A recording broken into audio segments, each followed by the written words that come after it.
Baik, Assalamualaikum warahmatullahi wabarakatuh. Yang terhormat kepada Ibu Dian Indriani selaku dosen pengampu dari mata kuliah Statistika Terapan dan teman-teman yang saya banggakan. Perkenalkan, nama saya Farah Lutfiana dengan NUM 2711040, Manajemen Sumber Daya Manusia Aparatur di kelas A. Di sini saya ingin mempresentasikan proyek untuk tugas serta UTS pada mata kuliah Statistika Terapan ini. Pada proyek ini, saya mengambil judul Pengaruh Persepsi Kemudahan QR terhadap Efisiensi Pembayaran Digital pada mahasiswa jurusan MSDMA angkatan 2023 di Politeknik SDIN Jakarta.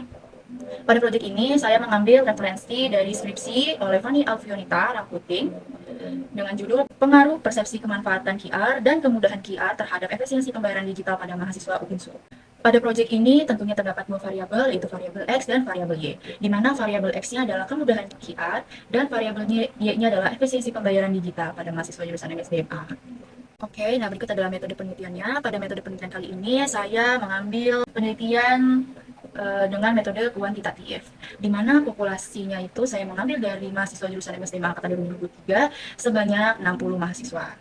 Dan untuk sampelnya saya menggunakan rumus Lovin, di mana rumus Lovin ini adalah rumusnya N sama dengan N per 1 ditambah NE kuadrat.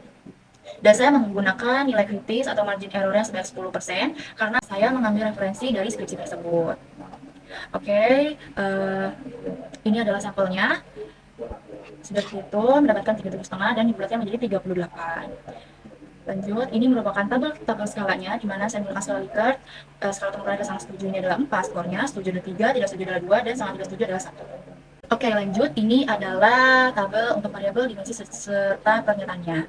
Di mana variabel X ini kemudahan QR, dimensi adalah mudah dipelajari dan mudah digunakan. Saya mengambil pernyataan adalah 2 butir sama, dan efisiensi pembayaran digital terdapat 3 dimensi, yaitu hemat waktu, hemat tenaga, dan hemat biaya. Untuk pernyataan, pada hemat waktu saya mengambil 2 pernyataan, dan hemat tenaga saya mengambil 4 pernyataan, serta yang terakhir hemat biaya saya mengambil 2 pernyataan. Bagaimana dimensi ini bisa didapatkan pada kemudahan QR? Saya mengambil teori dari, saya menggunakan indikator kemudahan menurut Davis, yaitu mudah dipelajari, fleksibel, dan mudah digunakan. Oleh karena itu, saya mengambil kemudahan QR definisikan menjadi mudah dipelajari dan mudah digunakan. Begitupun dengan pada variabel Y, saya menggunakan indikator hemat waktu, hemat tenaga, dan hemat biaya.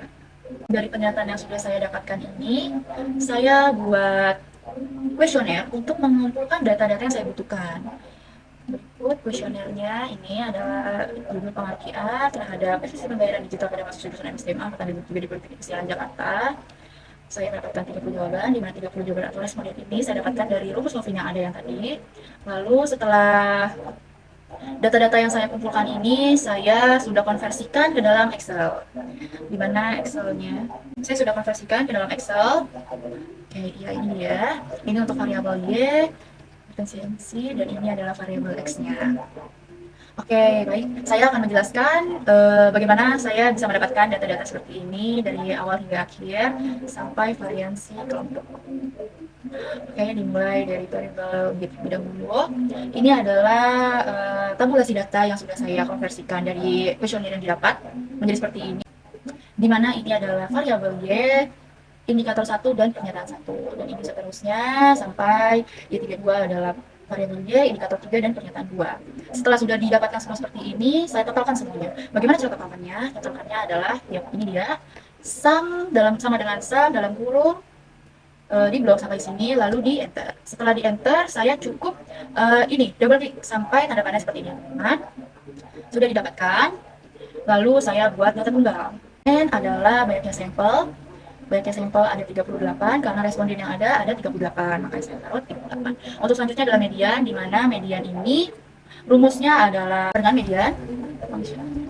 median, dan kita blok dari summary yang ada tadi. Ya, sudah kita bikin ya teman-teman. Seperti ini sudah, lalu kita tinggal enter. Nah, ini dia mediannya sudah didapatkan. Lalu ini median itu atau rata-rata dari data yang ada sama dengan function average. Di blok juga seperti tadi teman-teman, dan hasilnya sudah dapat. Nah, ini adalah Q1. Q1 ini functionnya adalah quartile titik ing.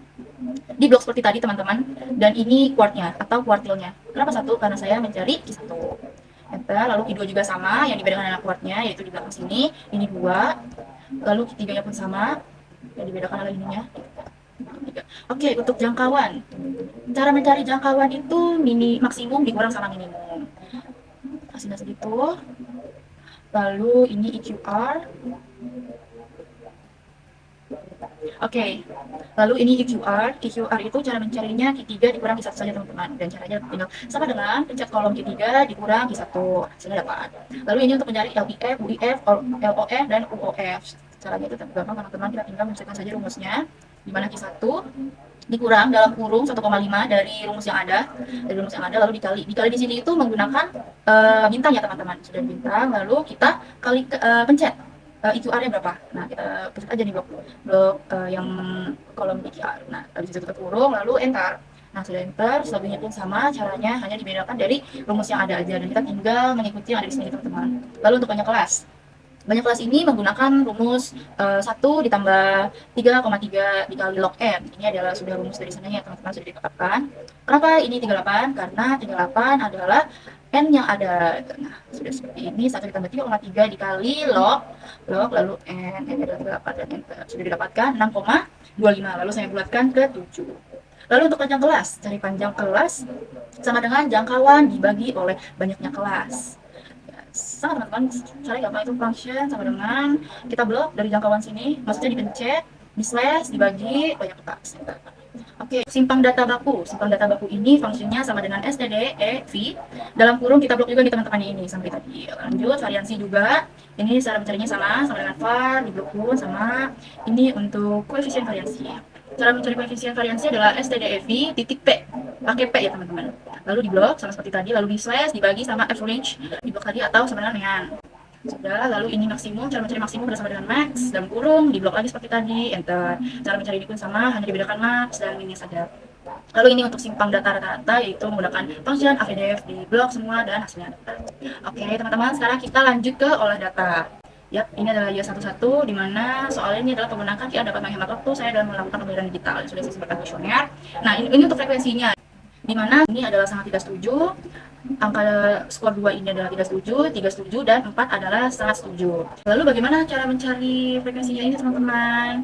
Nah, caranya adalah sama dengan kognitif, dan ini adalah fungsinya teman-teman. Jadi kita blok dulu nih dari pernyataan yang Y11. Sudah seperti itu, lalu kita pencet untuk kriterianya. Kriteria kita jadi nomor 1, lalu dipencet kolom 1 ini, dan di enter. Sudah dapat angka. Selebihnya juga sama, cara mencari dari poin 2, poin 3, poin 4, dan seterusnya sampai bawah. Lalu untuk mencari presentasinya, saya menggunakan rumus seperti ini teman-teman, sama dengan dalam kurung S3 adalah ini. Ya, sebenarnya teman-teman, S3 lalu dibagi 38. Kenapa 38? Karena banyaknya data adalah 38. Dalam kurung dikali bintang 100%, karena kita mencari 100%-nya dari sini. Oke, lalu enter, sudah dapat 0%. Lalu gimana caranya teman-teman untuk semuanya? Cara gampang, kita tinggal double klik, semua sudah jadi. Dan ini juga kita kesamping saja teman-teman. Langsung double klik, langsung jadi sampai bawah sini. Nah, oke, sekarang kita ke nilai total. Nilai total ini adalah data kelompok ya teman-teman. Ini adalah tabel data kelompok. Kita masukkan dulu teman-teman. Tadi minimumnya itu 14 dan maksimumnya 32. Kita masukkan teman-teman. Dari banyak kelasnya berapa nih? Tadi kita sudah bulatkan 7. Ini ada 7 semua teman-teman. Lalu panjang kelasnya 3. Sudah kita masukkan juga 14, 16 sampai 32 ke 34 kelasnya. Lalu untuk interval 1 dan interval 2, di mana interval ini adalah kelas paling pertama dan ini adalah kelas terakhir di kelasnya tersebut. 14 ini untuk interval pertama, interval keduanya 16 di kelas ini, lalu selanjutnya juga. Oke, untuk frekuensi teman-teman, caranya mudah juga. Kita lihat dari tabel yang ada di sini. Sebenarnya ini bisa disebut teman-teman. Ini bisa di short small to ini, tetapi sepertinya ini saya error, jadi balik lagi. Cara mencari frekuensinya tadi sudah dicocokkan ke sebelah sini, di mana yang nomor 14 sampai 16 itu frekuensinya apa, tadi masuk 19 sampai bawah semuanya, dan ini totalnya harus 38 ya teman-teman, 38 karena bagian data itu hanya 38. Nah, ini adalah frekuensi kumulatif, di mana frekuensi kumulatif ini adalah penambahan dari frekuensi yang ada. Nah, cara rumusnya ini gampang teman-teman. Jadi untuk di bawahnya ini kita tinggal seperti ini. Jadi frekuensi kumulatif yang ini sama dengan ditambah sama yang ini. Nah, begitupun bawahnya. Cara juga tinggal di double klik aja sampai bawah, lalu sudah jadi seperti ini. Ya. Nah, ini adalah nilai tengah. Nilai tengah adalah di kelas nih, di kelas ini. Tengah-tengahnya itu gimana? 14, 15, 16 berarti nilai tengahnya 15. Lanjut sampai bawah juga. Ini kita manual teman-teman. Lalu ini adalah XI dikali FI, di mana XI adalah nilai tengah dikali sama frekuensi. Nah, frekuensinya, cara fungsinya gampang teman-teman, tinggal sama dengan pencet kolom ini lalu dikali sama frekuensi. Begitupun sampai bawah semuanya, kita tinggal double klik. Nah, ini teman-teman, ini adalah XI dikurang sama X bar. Cara mencari rata-rata data kelompok seperti apa teman-teman? Nah, ini dia mean atau rata-rata. X bar sama dengan sum dari XI dikali FI dibagi summary dari FI. Jadi caranya adalah seperti ini saja teman-teman, karena tadi sudah kita sampaikan semuanya. Baca saja kolom ini slash sama banyaknya FI. Jadi saya sudah dapat. Ini kita tinggal eksekusi aja teman-teman. Caranya adalah, karena ini tidak boleh minus ya teman-teman, karena dikurang, jadi kita pakai rumus absolut ABSK. Jadi sama dengan ini kita pencet kolom ini lalu dikurang sama data rata-rata ini, enter. Begitupun sampai bawah sama ya teman-teman. Oke, next lanjut. Ini adalah rumus X1 dikurang X bar kuadrat. Caranya itu gampang teman-teman, tinggal tadi rumus dari ini nih, tinggal di ini aja. Fungsinya adalah nih, kita pencet kolom ini sama dengan pencet kolom yang XI dikurang X bar dipangkatkan 2, enter, lalu tinggal kita double klik sampai bawah. Nah, untuk selanjutnya ini adalah FI dikali XI dikurang X bar kuadrat. Caranya gampang teman-teman, sama dengan FI kita pencet kolom ini lalu dikali sama kolom yang ini, enter saja, double klik, semuanya sudah. Tadi sudah cara main rata-rata seperti apa. Kita lanjut ke median data berkelompok ya. Cara mencari median data berkelompok seperti apa teman-teman? Jadi median adalah nilai tengah dari data yang ada. Oke, cara nyari gimana nih? Nah, kita lihat dari data kita punya 38. 38 dibagi 2 sama dengan 19. Nah, berarti tengah-tengahnya itu jadi 19. Kita cari frekuensi 19 ada di mana teman-teman? Ada di sekitaran 24. Jadi di kelas 26 sampai 28. Berarti cara rumusnya adalah ini sama dengan 26 dikurang 0,5. Lalu ini frekuensi kumulatifnya 24 dan ini adalah frekuensi mediannya yaitu 8 di sini. Lanjut, panjang kelasnya adalah 3 dari sini panjang kelas, dan kita masukkan saja perumusnya yaitu ini adalah L-nya 25,5 ditambah dalam kurung 19. Kenapa 19? Karena banyak datanya 38 dibagi 2 dari rumusnya.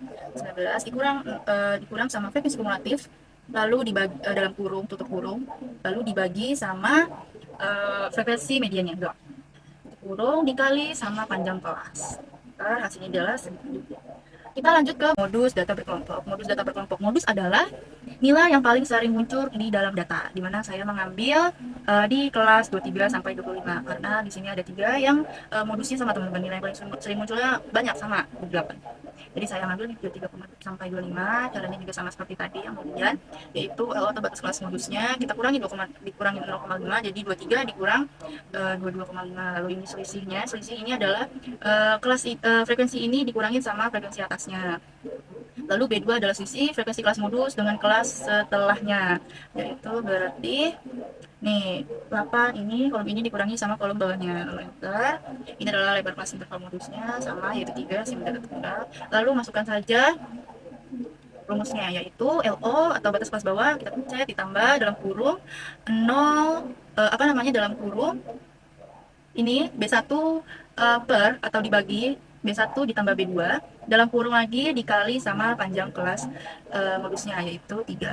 Kita hasilnya 25,5.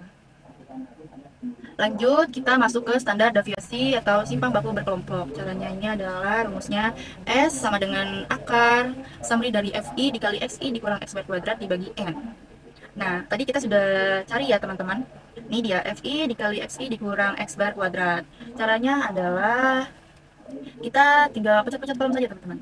Caranya seperti ini. Jadi kita pencet kolom ini, summary dari FI dikali XI kurang X bar kuadrat, lalu kita bagi sama banyaknya data N sama dengan 38, enter. Nah, ini data hasil belum diakarkan teman-teman. Lalu bagaimana cara mencari yang sudah diakarkan? Yaitu dengan rumus sama dengan SQRT dalam kurung T33 yaitu putih saja kolom. Lalu enter, hasilnya sebenarnya 4 ya. Oke, lanjut ke koefisiensi variansi data berkelompok. Rumusnya adalah KV sama dengan S dibagi X atau rata-rata dikali 100%. Caranya adalah kita sudah dapat ya teman, standar deviasinya 4, rata-ratanya 26,2. Lalu caranya ini adalah gampang teman-teman. Jadi kita tinggal pencet aja kolomnya dalam kurung, pencet standar deviasi slash dibagi sama rata-rata, tutup kurung dikali 100%. Nah, lalu gimana sudah dapat persentase? Nah, ini kita ubah dulu teman-teman, karena sebelumnya adalah general, dimana general mendapatkan hasil segini.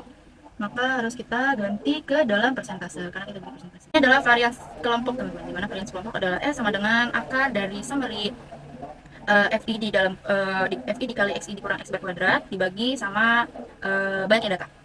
Nah, ini kita cari dulu teman-teman akar dari summary ini. Caranya sama tadi SQRT, kita pencet aja summary ini sama dengan segini, lalu kita bagikan. Ini hasilnya. Jadi sama dengan X ini hasil yang sudah diakarkan, lalu kita bagi sama FI. Nah, ini dia hasilnya. Hasilnya adalah 0,6. Oke, lanjut. Ini adalah tabel interval dari tadi teman-teman. Setelah sudah didapatkan semuanya, ini adalah yang variabel X. Sama teman-teman, caranya tetap sama, tapi ini kelasnya hanya satu yang membedakan. Lalu setelah semua sudah didapatkan, saya mengambil 4 kesimpulan, yaitu mayoritas mahasiswa MSCMA 2023 setuju bahwa penggunaan QR mudah dipelajari sehingga efisiensi terpenuhi. Lalu selanjutnya adalah mayoritas mahasiswa MSCMA 2003 pengguna QR setuju bahwa pembayaran QR mudah digunakan, sehingga membuat pemakainya hemat waktu dan hemat tenaga dengan menggunakan QR saat bertransaksi sehingga efisiensi menggunakan terpenuhi. Lalu mayoritas mahasiswa MSCMA 2023 yang menggunakan QR dapat menghemat biaya dalam transaksi. Lalu selanjutnya adalah mayoritas mahasiswa MSCMA 2003 pengguna QR menggunakan aplikasi GoPay lalu ShopeePay. Dari mana saya mendapatkan?